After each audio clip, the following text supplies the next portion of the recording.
জমে উঠেছে রাজধানীর ঈদ কেনাকাটা। ফুটপাত থেকে অভিজাত বিপণী বিতান সবখানেই ভিড়।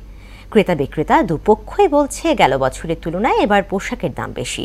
আবহাওয়া বিবেচনায় সুতির পোশাকের প্রতি বেশি আগ্রহ মানুষের। আরও জানাচ্ছেন উষা ফেরদৌস। রোজার মাঝামাঝিতে এসে জমজমাট ঈদ শপিং। ভিড় এড়াতে একটু আগে ভাগেই কেনাকাটা শেষ করতে চায় নগরবাসী। ফলে মার্কেটগুলোতে ঈদের আমেজ। বিপণী বিতান, শপিং মল থেকে শুরু করে ফুটপাতেও বেড়েছে কেনাকাটা। এটা 500 হলে ঠিক হইতো, 400 হলে ঠিক হইতো, তো পরে 800 টাকায় নিলাম। 300-400 করে এমনি সময় আমরা কিনি, এখন এসে দেখতেছি 600, 650 এর নিচে দিচ্ছে না।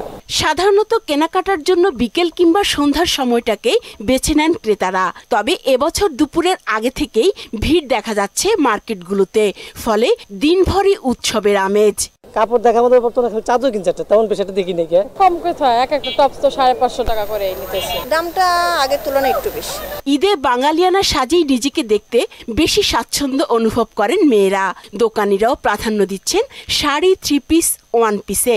শিশুদের পায়জামা, পাঞ্জাবি, ফ্রক, গেঞ্জি সেট সহ আধুনিক ডিজাইনের পোশাকও পাওয়া যাচ্ছে। তবে আবহাওয়া বিবেচনায় সুতির কাপড়ের চাহিদাই বেশি। সুতির ভিতরে কাজ করা কিছু ড্রেস আছে, এটার প্রাধান্য বেশি। রমজানের শুরুতে এরকম সুন্দর কাপড় ভালো, সামনে আরো ভালো হবে ইনশাআল্লাহ। বিপণী বিতানগুলো জমজমাট হলেও তেমন কেনাকাটা বাড়েনি মিরপুরের বেনারসি পল্লীতে। যদিও রোজার শেষ দিকে বিক্রির আশায় ঢাকায় মসলিন, জামদানি, টাঙ্গাইল তাঁত, রাজশাহী সিল্ক, জর্জেট, কাতান সহ নানা ধরনের বাহারি কাপড়ের পসরা সাজিয়েছে বেনারসির দোকানিরা। অন্যান্য মার্কেটের চাইতে এখানে কোয়ালিটি সম্পন্ন জিনিস পাওয়া যায় এবং রিজনেবলে পাওয়া যায়। বাড়তি তো চাই, তাই না? আর আমরাও তো চাবো একটু, আমার যতটা হয় সেই অনুযায়ী নিতে। উষা ফেরদৌস, মোহনা সংবাদ, ঢাকা।